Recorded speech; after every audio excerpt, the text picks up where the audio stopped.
What's going on? It's Gruesome. Welcome back to that Gruesome.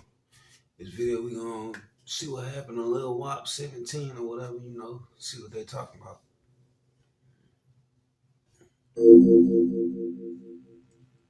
How did this rapper go from this to this? We're gonna get into this troubling story.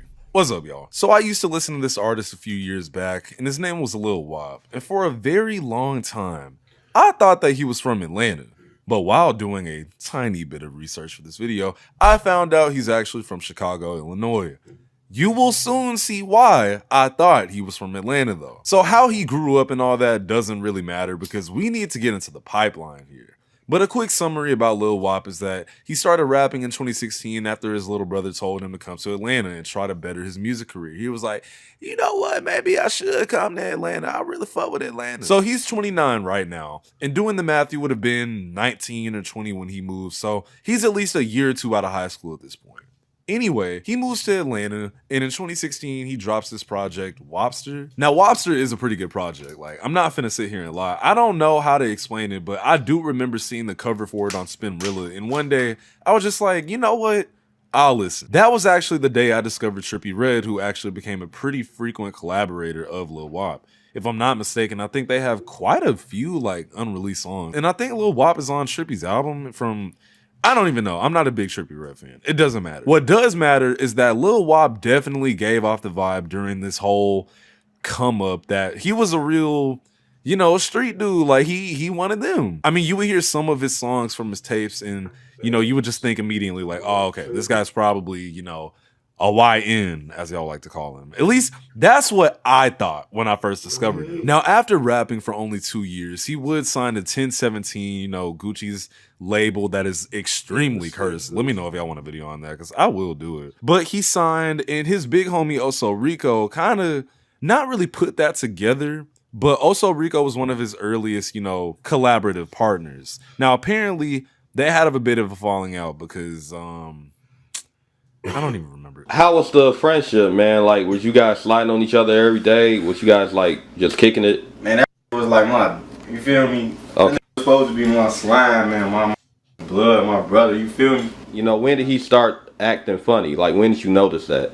No, he was with this record label called Alamo Records first. Right. So, he was responding, we was still talking then like every day, man, you know what I'm saying? Okay. And once Gucci came around, it was like on and off, you feel me? He was like, Oh, yeah. You know what I'm saying? So he started changing when Gucci Man started with him. Yeah, he started Okay. changing, you feel me?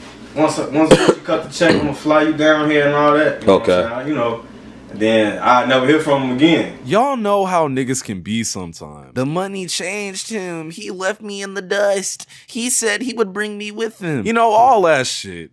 But I'm gonna be real. I kind of feel for this guy. And you want to know why? Because I think he's suspect. Sus. That's right. I said it. I think bro wanted a little bit more than shine from Mr. Wop himself. More on that later. So Lil Wop signs to 1017 or whatever, and he's hot, he's dropping banger after banger project. Now, one thing I will say, even though I said it at the beginning of the video, is that I was literally listening to Lil Wop, bro. I ain't gonna lie, Wapavelli, Wapavelli 2, Wapavelli 3, and guess what? You won't even fucking believe which one was my favorite. Take a guess. Too late, Wapavelli 4, baby! That was crank! Y'all know me. I'm a glasses wearing, metal listening, sometimes anime watching ass nigga. But I am kind of a hood nigga or whatever. I mean, I did kind of grow up in what society would consider low income housing or whatever. But I'm not a YN, okay? I've never been in a shootout or anything like that. But listening to these projects made me feel like I had ops that just didn't even exist. Okay, WAP was hard as fuck, especially when he was working with Digital Nas, who truly needs way more shine. Digital Nas is one of my favorite producers of all time. Anyway, though, so a few years later, I want to say 2022, Lil Wop has been signed for a minute, and I think at this point, he actually wasn't signed anymore. More on why later, but Lil Wop had been signed for a minute, now he wasn't, and one day, randomly this picture gets posted on Instagram. Now, I want y'all to remember what I was just talking about, how his music is very street coded, definitely talking about robbing, killing, swerving, you know, all the nigga shit that street niggas rap about. So seeing this picture, like, I remember being on my phone and just randomly seeing it because I followed him. First thing I did was unfollow that nigga. After that, I was like, I thought he gotta be hacked. But this was when AI couldn't really make pictures like this, bro. So, like, I was like, holy shit, this is real. Like, this is him. Then the fucking caption, bro. Quote, I'm bisexual. I like guys and girls. It's whatever. With the... with that emoji. Bro, I was in a PS4 party or some shit, and I just remember out loud going like, what the fuck? Like, I still remember this shit, bro. So let me clarify for y'all. Hold on. Let me clarify for y'all. A nigga can do whatever the fuck he wants. I really don't care. In fact, I find it more gay to be worried about what another man is doing with his meat. Because why are you worried about another nigga's meat? That's weird and suspect. Let niggas do what they want to do. Now, I did say I immediately unfollowed him because I'm just not trying to see that shit. That's just me, though. So a few months later, he decides to go on Say Cheese, one of the nastiest, messiest publications for hip-hop journalism in the goddamn world, and basically come out. What made you post that? Take us through that whole ordeal, that whole situation. What made me post it? Cause like shit, for real. I was just saying how I feel for real, like on some real shit, on some, you know. Don't get me wrong, I ain't out here sucking no dick and getting fucked in the ass and no shit like that. But you feel what I'm saying? I'll make a nigga my bitch. You wanna be my bitch? I'll make a motherfucker my bitch quick. Like I don't give no fuck. Like I ain't out here looking at motherfuckers like, yeah, I want him, I want that. It's like, nah, I got a certain type. I like transgender shit like that. So shit, you know. Hey, bro, hold on. Why did he lick his lips like that after saying that, bro?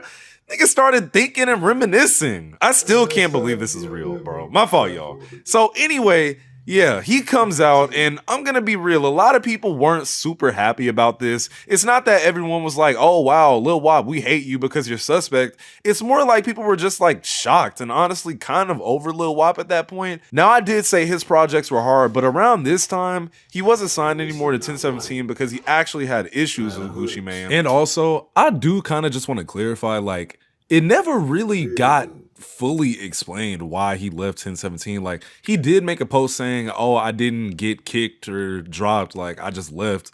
But I don't know, like it just never got explained. He just called Gucci Mane a weirdo, and that was the end of his 1017 era. It's kind of a mystery, but I'm pretty sure we all know why. Let's be serious. On top of the fact that his sound basically stayed the same for 6 whole fucking years. Eventually, niggas started getting tired of talking on the internet, but they won't come outside. If you come around here after dark, or you won't survive. Like, Lil Wop definitely has a time attached to his music. This is something I've actually spoken about on my channel before, is that we do kind of like it when an artist stays the same for as long as they can, right? But eventually, there needs to be room for progress and improvement. Give y'all a prime example. I'll make it quick because I do need to get to the actual topic of this video, but we all miss 2016 and 2017 Lil Uzi. But do we really think if Uzi kept making Love Is Rages, he would have gotten any bigger?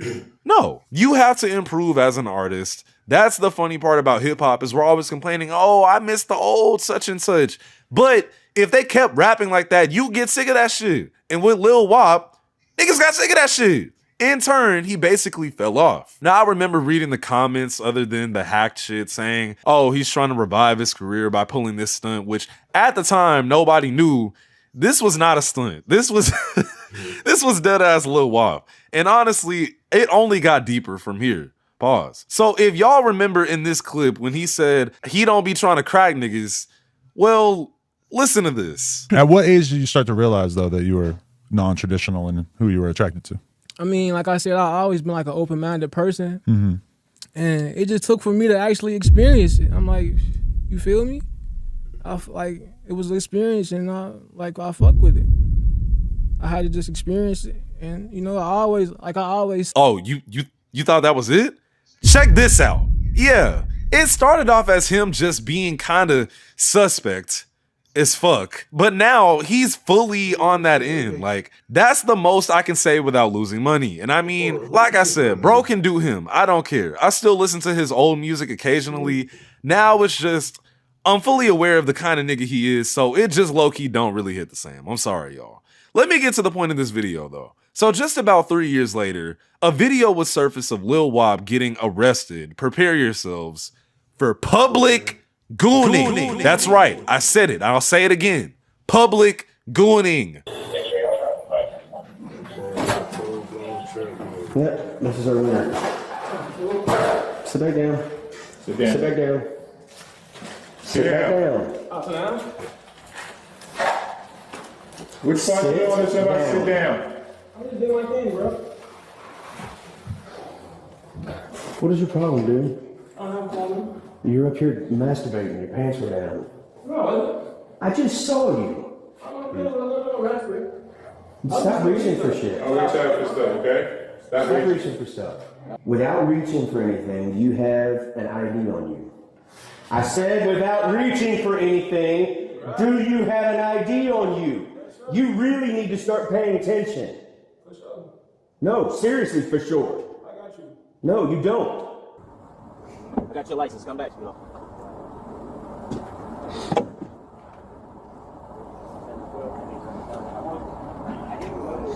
Now, how he got to this point, I feel like it's pretty obvious that this man is a drug addict. I'm sorry. I'm sorry to be so blunt about it, but I mean, bro, come on, man. It's not like it's not like he was really hiding it either. I mean, this guy was always rapping about popping this perk and sipping that, lean that, you know. Then on top of that, I think this nigga blew the fuck out of his 1017 advance. Not meaning like he was dead broke right after. Maybe not even right now, but like he made the extremely common mistakes of not investing his money. Like me personally, if I got an advance from a label up front, I'm buying studio equipment for the crib.